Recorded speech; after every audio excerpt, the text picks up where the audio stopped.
Okay, so we are going to keep going as far as the organization of the executive branch. We've looked at several things as far as part one. We're going to go ahead and progress through part two. We're going to try to go through about slides 26 through 52. So if you're remote for today, which of course Friday, you need to have that filled in. And then on Monday, we will conclude with this sort of addendum to 3.3, the special section of notes about the executive branch. Very important that we know this, and some of this stuff we sort of cover in previous sections of notes, and so maybe we can bypass as far as some of that now that we're doing it here. But anyway, we will progress on through. In these notes, you're going to learn a little bit more about the role of the First Lady, the cabinet, and so forth. And so there again, we will try to progress on through here. All right, so the next thing we're going to talk about here as far as roles and powers of the President of the United States, please remember that he is also the Chief of State, representing the country in ceremonial occasions. All right, there again, ceremonial occasions, if there, is a tragedy in the country, 9/11, so to speak, ceremonial occasion for that. So they're just very involved when it comes to the situations that are centered in and around the United States, whether they be good or whether they be bad. Other roles as far as the power of the president, he is the party leader. He guides and helps their political party by raising money and helping party members get elected. So he's going to push for, there again, that. So just remember, he is a party leader as well. Judicial powers of the president. He appoints federal judges. Remember, the Constitution gives the president the ability to do so. Supreme Court justices, U.S. marshals, and U.S. attorneys. Attorneys must be approved by the Senate. There's your system of checks and balances. Remember, we got to keep that power of the executive branch limited. One way we do that, we'll give him the ability to appoint the federal judge, but they have to be approved by the Senate. All right, so there again. No one branch of government can do without checking with another branch. That's the way we keep it limited, if you will. So just remember that. Judicial powers of the president. President may grant pardons, all right, forgives or excuses someone of a crime, including the power of amnesty, which pardons a group. Ronald Reagan, 1986, an ultra-conservative president, really does something very liberal in that he would provide amnesty to several million illegal immigrants. But that is a case in point of how that even the president can implement a judicial power. Reprieve, postpone a convicted person's sentence. Commutation makes a convicted person's sentence less severe.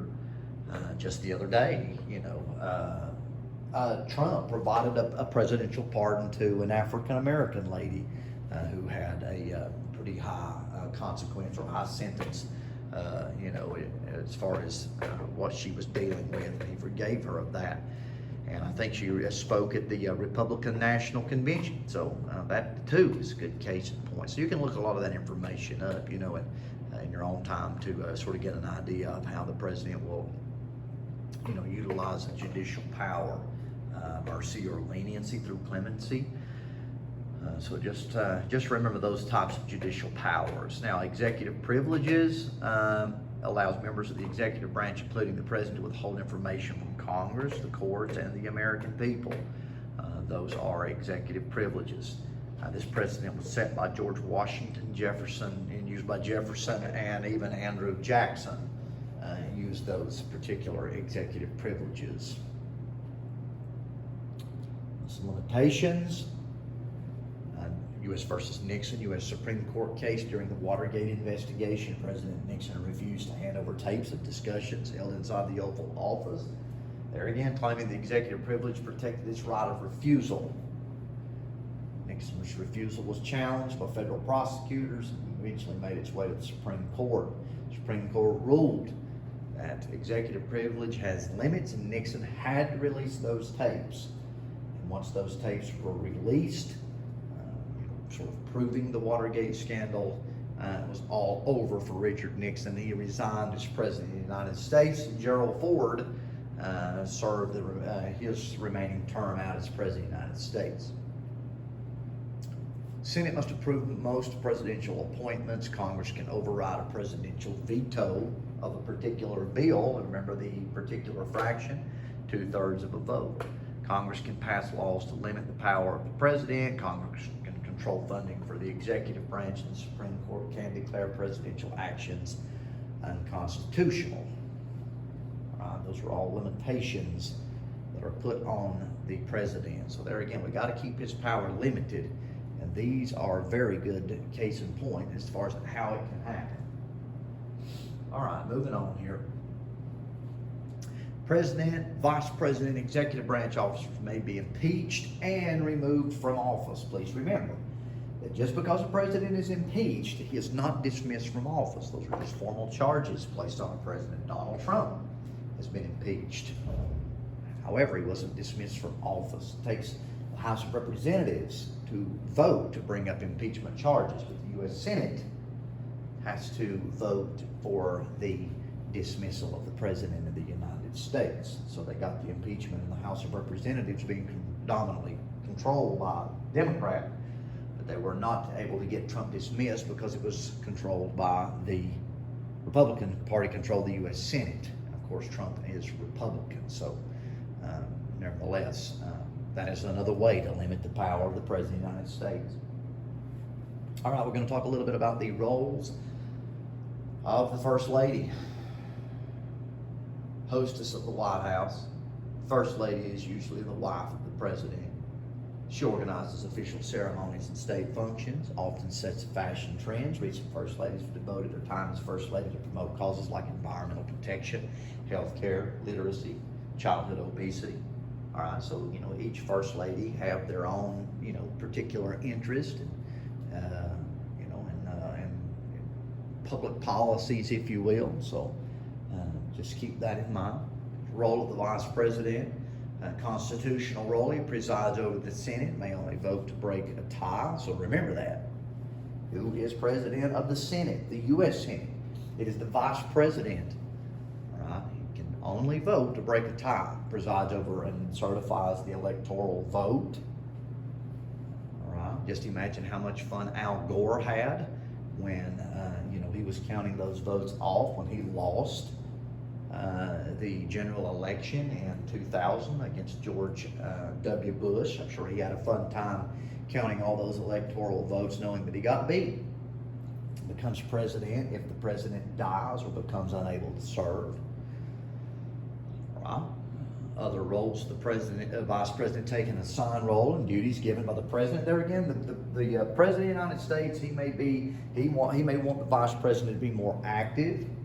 He may want the vice president to be less active. He may want him to be more, as far as foreign issues, less active in foreign issues. It all depends on the president as far as what manner of role he wants the vice president to take. For example, Mike Pence that you see here. We can't get a picture of his face, but anyway, you can see it right here being sworn in. He kind of is in charge of all the coronavirus task team. So Trump put him in charge of that. And so he's took a very active role as far as the handling of the coronavirus. VP's salary and benefits cannot be fired by the president. No term limit. Pay $230,700 a year and has a $20,000 a year expense account. Also receives housing staff, assistance, and transportation. We're moving quick here.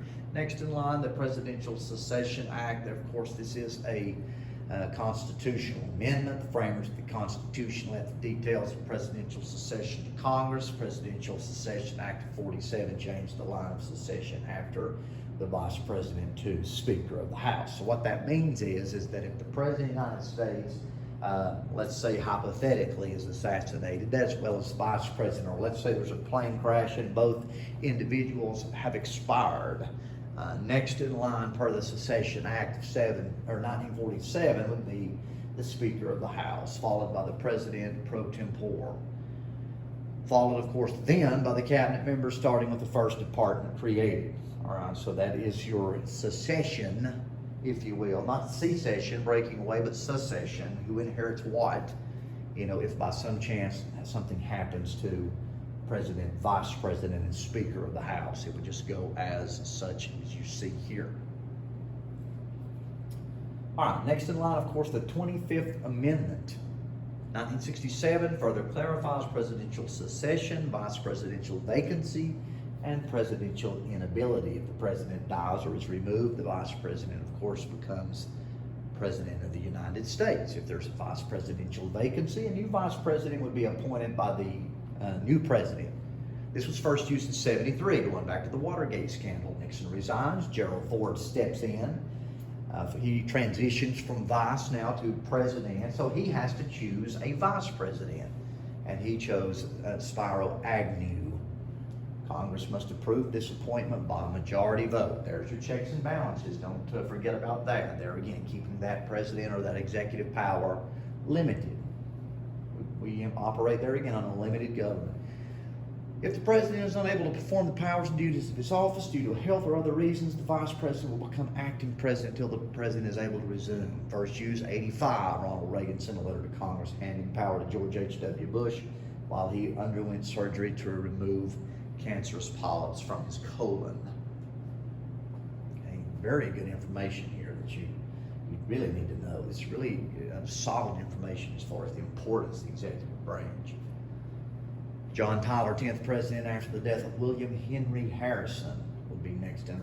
Millard Fillmore after the strange death of Zachary Taylor. What happened to Zachary Taylor? A lot of people think that you know, he was poisoned and so forth. And so you know, really it's in question. Andrew Johnson becomes president after the assassination of Abraham Lincoln. Chester Arthur becomes president after the assassination of James Garfield, shot by Charles Guiteau twice. It's all because of the spoil system is what took down James Garfield. Unfortunate. James Garfield was a very intelligent individual. Roosevelt becomes president, the youngest president to hold office, not to be elected. Don't get that confused. He's the youngest president to hold office. All right.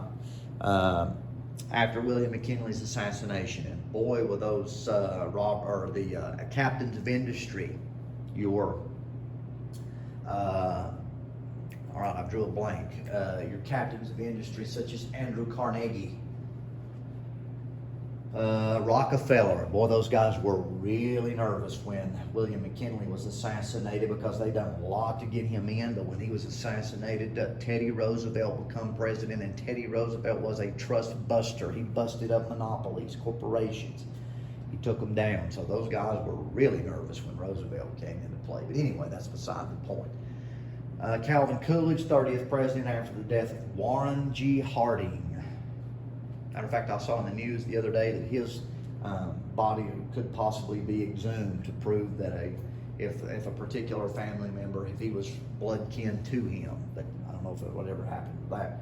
Harry Truman's going to take over after the death of Franklin Roosevelt. I think he was in his 4th term as president. Lyndon Johnson will take over after the assassination of John F. Kennedy. I can't say that word, the assassination of John F. Kennedy. And of course, Gerald Ford after the resignation of Richard Nixon. You see what slide we're on here? 44. Okay, we're well on our way here to being finished with part 2. All right, let's talk about the federal bureaucracy. Very, very important that you know that the executive branch of government sort of operates like a bureaucracy. All right, a federal bureaucracy. All right, our nation has grown. The president's duties have grown. Each year, hundreds of laws must be carried out. Decisions must be made on a wide range of foreign, domestic policy issues. To fulfill many of those duties, the president has needed more and more help. The executive branch has grown from a few hundred officials in Washington's day, George Washington's day, to some 3 million employees today. As a result of that, the executive branch of government has become a huge bureaucracy. Okay? There again, it is an organization of government departments, agencies, and offices. Okay, make sure you know that about bureaucracies. It's made up of the cabinet and all the executive branch departments, agencies, commissions used to execute federal laws. It's huge. All right, the President of the United States is going to appoint a cabinet. Cabinet is made up of the leaders of the 15 executive departments. All right, the head of each department is called a secretary, except for the head of the Department of Justice, who is referred to as, excuse me, the Attorney General. Cabinet members and their top aides are appointed by the President and confirmed by the Senate. Checks and balances, you see it there again. Here we go. Cabinet members head the departments and advise the President. Recent presidents have added a number of top officials to their cabinet, including Vice President, Chief Domestic Policy Advisors, and counselors to the President and head of the EPA, Environmental Protection Agency. These members tend to be from the same political party as the President and often played a major role in his presidential campaign. Department of State, all right, is one of the oldest. Carries out foreign policy, supervises ambassadors and other U.S. diplomats, represents the United States at the United Nations. All right, you see all the information here. Diplomatic immunity, officials are not subject to the laws of the country they are in, cannot be arrested, embassies cannot be entered without consent. Let's check and see what slide we're on here. Once we get to 52, we're going to call it quits. All right, we're at 48. So let's move on just a little bit more here. All right, the Department of Treasury, 1789, collects federal taxes through the Internal Revenue Service, prints money, postage stamps, makes coins, informs the President of financial matters. All right, very important that you know that the operations of the cabinet. Washington used a cabinet, wasn't necessarily constitutional as first president under the Constitution, but he sort of set a precedent. So presidents after that used cabinets or cabinet members. All right, just remember that. I guess more information about the Department of Treasury, Internal Revenue Service, collecting taxes, collects taxes on goods brought into the United States. Secret Service credit combat counterfeiting. Circulating currency was counter-protecting the President and other high-ranking officials. It was also added after President McKinley's assassination in 1901. You know, you have James Garfield assassinated in the late 80s and then 1880s, and then McKinley was assassinated. I think everybody started to rev up, think about the idea that we do need a Secret Service to try to provide more protection for future presidents. So it's a good move there. Of course, had it not been for Secret Service, Ronald Reagan in 1981 may have been in real trouble. Department of Defense, 1789, originally the Department of War. It was reorganized in 1947. Maintains an Army, Navy, Marine Corps, and an Air Force. Conducts research on military weapons, builds and maintains, of course, military bases as well. Right, so you see here, Joint Chiefs of Staff, highest ranking officers of each branch of the military, and they are in the President's ear a lot. Advises the President on national defense and military affairs. All right, let's see what slide we're on now. 51, one more, we're done here. Concluded at 52. Department of Interior, 1849. Manages national parks and other federal lands, protects fish, wildlife, and other natural resources. Okay, that you see here, Bureau of Indian Affairs, Mines, Bureau of Reclamation, National Park Services. All right, last one. All right, this should be the Department of Justice, 1870. Now, the Department of Justice is going to investigate. There again, don't forget it's headed by the Attorney General, not necessarily a secretary with that. Department of Justice is located at the Pentagon, enforces federal law, investigates and prosecutes violations of federal laws, operates federal prisons, runs the Federal Bureau of Investigation, the FBI, and represents the federal government in lawsuits. Responsible for immigration and naturalization, runs the Federal Bureau of Investigation, FBI. Operates federal prisons as well. All right, we'll stop there. And we will conclude on Monday from slides 53 to 77. Have a great day.